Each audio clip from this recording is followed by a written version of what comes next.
Hey, Jonathan here. I've got a question from Cook Films who asks, I really appreciate this info. This is a comment on a previous video. I'm a filmmaker who works fast and feel that many of the times I lose money due to being fast at my craft. When asking the client the why questions and they do not give you an amount that they hope to make off of the video you produce, how can you create a quote if you do not base it on your old hourly rates? All right. I did hear at the end of the video asking how much they're willing to invest, but they say they want to invest $5,000. Is that what you charge, or do you create a proposal with 3 different prices with $5,000 being the top tier? Thank you in advance. Okay, so there's a lot going on here. I'm going to break it down into a couple of things. First of all, he mentions that he's fast at doing his work and feels that he loses money. That is a common issue with trading time for money or billing by the hour. The faster you get at delivering a quality result, the less money you make. And you can try and raise your hourly rates, but that is, and if you can pull that off, then fine. Maybe that makes you happy and makes your customers happy, and that works for you. But another approach is to give people fixed prices for an outcome, not a deliverable, an outcome, and then achieve that outcome as quickly and efficiently as you possibly can. And the quicker you do it, as long as it's still a high quality outcome, you achieve the desired outcome, the more money you make. And the happier the client is, because then they don't have to wait more time to get the thing that you're going to do for them. So they get the results sooner, which is more valuable to them. So it's great. All right. Now the next thing he talks about is in the sales interview, I recommend people have what I call the why conversation, where you ask, why this, why now, why me? Why would you do something like this? Why not do it? Is this really that urgent? Couldn't you put it off and do it later? Or why would you hire someone expensive like me when, this person's a filmmaker? You've got an iPhone. Why don't you just record it? What's the big deal? Why do you need someone expensive like me? So so now this person here, Mr. Cook Films, has gotten to that point and is asking why questions in the sales interview, but then getting to the point where you feel like you've convinced yourself, or the client has convinced you that there's a good fit here, and you're trying to get a sense of the overall value. If you haven't gotten that sense yet through the course of the conversation, then I recommend asking the sort of home run question, which is, you're kind of wrapping up the meeting and you say, well, this is great information. I'm sure, I'm confident that we've got a good fit here. I'm going to put together a proposal for you. It's going to have 3 options on it. Just for context, what would a home run look like here? What would make your day? What would make your year? If I came back to you with this, what would that look like? And hopefully they give you some kind of answer. They'll sort of sit back and kind of daydream about how amazing it would be if the thing that they think your, in this case, films are going to do for them. And they'll give you some target, some goal, something you could potentially achieve. If they can't answer that, you might want to say, they struggle with that. And they're like, oh, I don't really know. Then you could say, well, what would be a disaster? Like, what do we have to make sure? What would be the worst case scenario? And you can kind of, extrapolate from the disaster what not to do, and therefore what a goal might be. All right. So the question asker here has gotten to that point, and they say that they want to, they haven't been able to determine from the conversation how much money the client thinks they're going to make from the videos. And this is a really common thing to think. When you're starting to think about value pricing, you think that you're always trying to get the client in the sales interview to blurt out some price, some like direct effect that, in this case, the videos are going to have on their bottom line. And the fact of the matter is, almost nothing has a direct effect on the bottom line unless you're doing some sort of sales activity or sales training, or you're working on commission or something like that, but you're doing sales. That's where the money changes hands. That's the place where it's most likely you're going to have a direct bottom line effect. But anything that happens upstream of that, like, developing an application, internal systems, branding, design, all of that stuff is upstream. So in the conversation, the whole point of the why questions is to find out, like, why bother doing this at all? What effect do you think it's going to have on your business? They clearly have some unstated belief that or they believe that something that they're asking you to do is going to achieve some kind of outcome for them. It's going to make them feel better in some way. They're going to be glad that they paid you the money they paid you because now things are different. And it's not always a tangible bottom line financial exchange. I mean, the vast majority of the things that you buy in a given day, you don't get a financial return on them. Like, you buy your coffee or you pay for a karate class. You're not getting like direct money back, but you feel better that you did it. You're glad you did it. That's ROI. It's intangible, meaning that it's not going to show up on a balance sheet, but it's still real. Almost everything you buy falls into this category. It's like you're not getting a direct return on investment. It's not like buying a lottery ticket and like, oh, I won. Everything you buy, after you buy it, you either feel better or you feel worse, and that's buyer's remorse. But usually, most things you buy, you're glad you did it. Okay, so if you can't find a dollar, here's the point is, if you can't find a dollar amount, that's not abnormal. The videos aren't going to make the person direct money. I mean, even if they were selling the videos, there was still a whole bunch of other things that could go wrong that would prevent them from getting that ROI. What you want to figure out is what their desired outcome is, and then what part they see your videos playing in that overall picture. And then you use that as, this is art, not science. You use that to gauge what a reasonable price might be for your contribution to this overall thing. So you'd say something like, let's say that these videos are intended to, onboard new clients. Or sorry, let's say the client is running a SaaS business and they've got really bad churn, and customers are jumping ship because the customer portal is clunky and old and slow, and there's a new upstart competitor who's got a really sexy interface that people seem to be, attracted to, and you've started to hear rumblings that people are thinking about switching to this new competitor. And you've got a project underway that's going to make that customer interface a lot nicer and smoother and better, but it's going to be a year before it's done.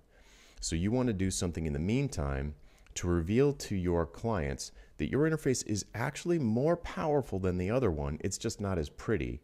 So what you could do is, I'm just making this up, but maybe your job as the video producer would be to do some explainer videos about the interface in a way that get the clients to look past the sort of clunkiness, or maybe the fact that it looks like it's from years ago or whatever, and reveal the really powerful features that the other software doesn't have. I don't know, I'm just making this up. But if the goal is to sort of fend off this competitor for the next 6 months to a year, let's say, and they believe that producing some videos would allow you to do that, then you could say, okay, so a home run would be if none of your clients jump ship for the other company, for the competitor. And the person would say, yeah, that would be amazing. So you'd say, okay, great. Obviously, I can't control that, and I certainly can't guarantee it. But why do you believe that creating these videos that you asked me to do is going to contribute to that? And the person will have some kind of answer, and they'll say, well, Mary from ABC Company is our biggest customer, and she's been with us from the beginning, and she knows that the other software isn't as good as ours, but the other software does look prettier on the surface, and she's fighting internally because she doesn't want to switch, but she doesn't have control over it. So we kind of need to give Mary the ammunition to show to the other decision makers in ABC Co that they would actually be disappointed with the other software, and that our software is actually better. And if we can just, tough it out for 6 months to a year, then we'll get this a better looking interface, but not to judge a book by its cover, so to speak. Say, okay, that's good. Would it be possible for me to talk to Mary while I was making the videos, or in advance of making the videos? Oh yeah, absolutely. She'll do anything to not have to switch to this new competitor. All right.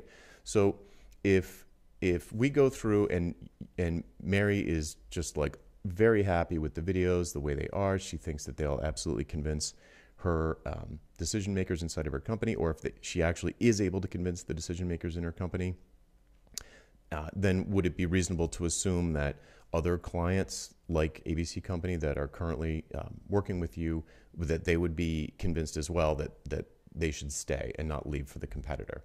Yeah, that would be great. All right, well, how, if we can just measure, what we'll do is this. I'll work with Mary, I don't need to go, I'll stop there. I'm going to keep going. But the idea is, you found desired goal. the client doesn't want ABC Company and the other clients to jump ship for a competitor. You found something you can measure while you're doing the project, Mary's reaction to the videos, Mary's opinion. So your job is to make Mary happy. And the client has connected the leading indicator of Mary's happiness with this lagging indicator of their customers not churning out. So all of that has come from the client's mind. And you, let's just say you as the filmmaker, you believe that you can satisfy Mary. You believe that you can satisfy one person with this situation. So, okay, now your scope basically is make Mary happy. Give Mary the tools to keep her company there. That might not actually happen, but you do believe, the ABC Company might churn out, but you do believe you can make Mary happy. All right, great. So at that point, there's going to be this is where it gets super artsy. The client believes that giving Mary the ammunition to keep ABC Company from leaving, that's good enough. That's good enough for your involvement. And you can probably make a pretty good back of the envelope calculation of how much money ABC Company is paying per year to your client, perhaps how many other companies like ABC Company there are. You might have that information already. So you know that anything you contribute to keeping them there is worth less than, let's say, just ABC Company's annual, or their annual revenue, because you can't actually control the whole thing, but you get a pretty good idea. So you can get a rough order of magnitude idea, and then let's say they're making $100,000 a year from ABC Company, and and a few other big ones like that they're nervous about leaving. Let's say it's a total of $100,000, and they say, well, we've got $5,000 to invest in this, to decrease the odds or increase the odds that ABC Company and similar are going to stay with us. You say, okay, so now you can say, so back to the question, they've got $5,000 to invest in this. All right. So what I would do when it comes to the proposal piece is I'm going to create a custom proposal. That's the question. And I'm going to have 3 tiers, and the 5,000 is going to be the bottom tier. So whenever I do a proposal with options, the bottom tier is the thing the client thinks, the thing the client's expecting to get. It's the thing that would be, if you're just going to have no options, it's the thing that would be just the one ultimatum proposal. Like, here's what I'm going to do. It's just what we talked about on the phone, and it'll be $5,000. So it's kind of like if I was working with someone to create options in an ultimatum proposal, I would say, all right, just write your normal proposal, then give it to me, and we'll work together to come up with 2 additional options, like upsells, you can think of them as. So, okay, so the question asker asked, would you have 3 options in the proposal with the 5,000 as the top tier? No, I would do it as the bottom tier. So they said, we've got $5,000 to invest in exactly this thing that we're agreeing to. All right, great. I'm going to give you 2 other options on the proposal. So you can, you've got a range of choices here, but I'll make sure that one of the options fits into your budget. Okay, great. So the bottom option is the one that they're expecting, the one that you agreed to, the $5,000 one. And you need to scope it such that $5,000 you believe is going to move the needle for them, but also be profitable for you. So whatever that looks like for you, you have to decide on your own. But you come up with an option where it's profitable for both parties. The next option up, if I was using like a Goldilocks pricing structure, the next option up would be $5,000 for the base. So the next one would be $12,000. So option 2 would be $12,000. And you say to yourself, all right, what could I do to make Mary happier for $12,000? If I had a budget of $12,000 given to me by the client, and I knew the goal was to decrease churn, especially among these premium customers, and I know that making Mary happy is one of the things that we want to measure, and the happier she is, the better. Maybe I could do something a little bit more broad, not just more of option 1, but something a little bit more involved, where I take a little bit more ownership over ensuring the outcome is satisfactory. And who knows what that looks like? It could be that, you don't want to just say more videos. You want to say maybe you interview more Marys. Maybe you say, in option 2, I'll interview the key people, the key allies inside of your top 5 clients. and you meet with all of them. So you're not just making Mary happier, you're making all of them happier, and you're getting input. Or maybe you do custom videos for each different client. Maybe the distribution of the videos is not public, but it's internal. Maybe you'll do a live webinar with Mary. You'll be on there. Who knows? And then option 3 would be even bigger. So option 3 is where you take the most ownership over the project. With Goldilocks pricing, the top tier would be $25,000 here, so it'd be $5,000, $12,000, and $25,000. And again, you think, what could I, if I had $25,000, what would I do to maximize the chances of this being a success? So you could get more involved, you could go farther downstream. I don't know, but you want to think really broadly about what it is that you're good at. I know it's making videos in this case, but there are other things that you're good at that, consultative type things. Maybe there's some sort of ongoing, I don't know, maybe you get feedback as you're talking to the Marys, you get simple feedback that they could put into the development process for improving the interface. So anyway, okay, to summarize all of that, what I'm saying is that separating time from money is really important for you to actually make profits, especially if you're good at what you do. So that was the first thing. Then when you're going through the why conversation, you really want to get an understanding of what the goal is, even though that goal might not have dollars attached directly to it. You want to find out what the ultimate goal is and then figure out with the client what you can measure along the way that you do believe you can control. And then the last thing is, if they do happen to give you a budget, that will be your option 1. That should be the thing that they are expecting you to send them. You want your option 1. When they read it, you want them to think, yeah, this is what I was expecting, and it's $5,000 just like we expected. Oh, what are these other options? And you want the benefits of the other options to be, significantly more valuable and different from option 1. You want them to be value add. You don't want it to be more of option 1. You want it to be something they didn't think of. And, they can perhaps consider that and pick a higher option, because maybe they're like, oh, wow, there's more value here than we expected to get from this particular person. And this thing we see in option 2 would be amazing. We didn't even think that was something this person could do. And we do have money for that after all. We can pull it from somewhere else. All right. So hopefully that all helps. If you have a question, you can hashtag AskJonathan on YouTube, Twitter, or LinkedIn, and we'll get to it as soon as we can. Thanks.